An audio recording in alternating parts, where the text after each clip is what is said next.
はい、そうしたらこの取り受けネットをカットしたいと思うんですけど、一応ね測ったらこっちは16センチ長さ必要だったんですけど、ここから測っちゃうとね、こっちの端の方はこのピンがないので、多分ねあの高さからしてすごいちっちゃい鳥が乗ってると思うんで、もしかしたらこのスペースでちょっと隙間ここ空いたら乗っちゃう可能性あるから、一回ここギリギリでカットしようかな。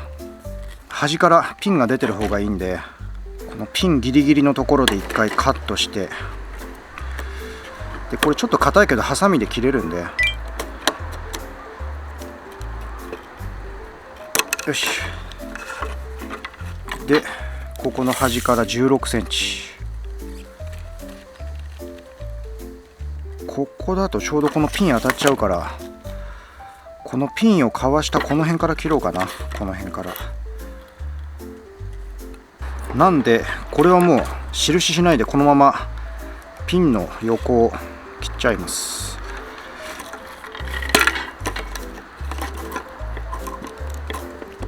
ちょっと硬いけどね。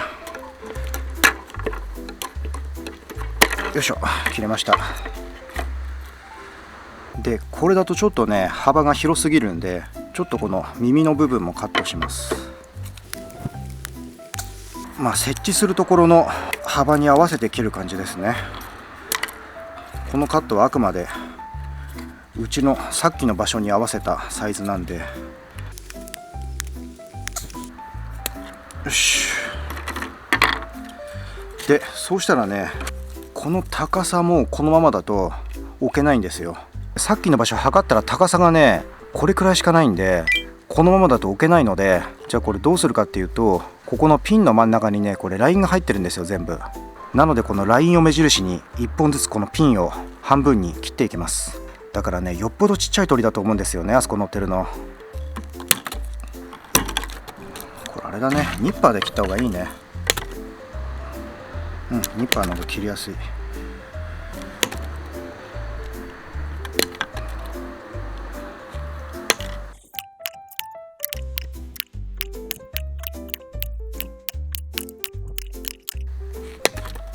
はい、 OK ですね。できました。これを置けばもうこの隙間ならね、さすがにスズメも乗れないと思うんで大丈夫だと思うんですけど、果たしてこれが設置できるか。じゃあ早速ね乗せに行きたいと思います。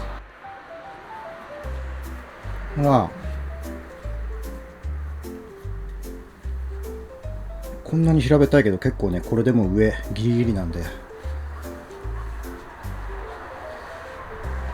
けるかな。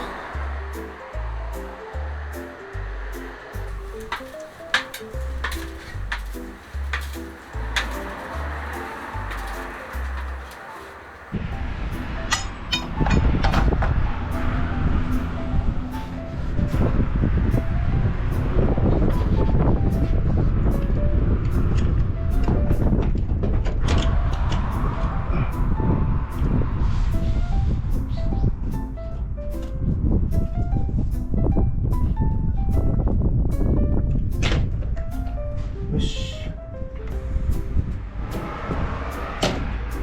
はい、来た。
はい、あれから1週間が経過しましたが、果たして仕事部屋の前の憤慨はどうなったでしょうか。はい、この通り全く落ちなくなりました。いやー、よかったよかった。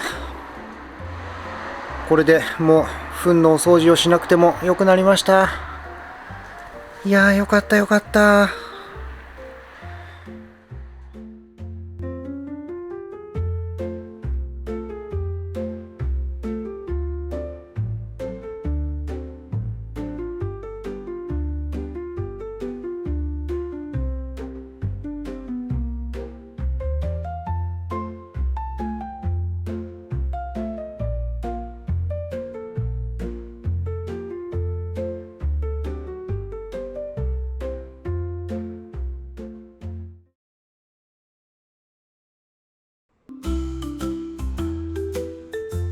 そろそろ帰ろう。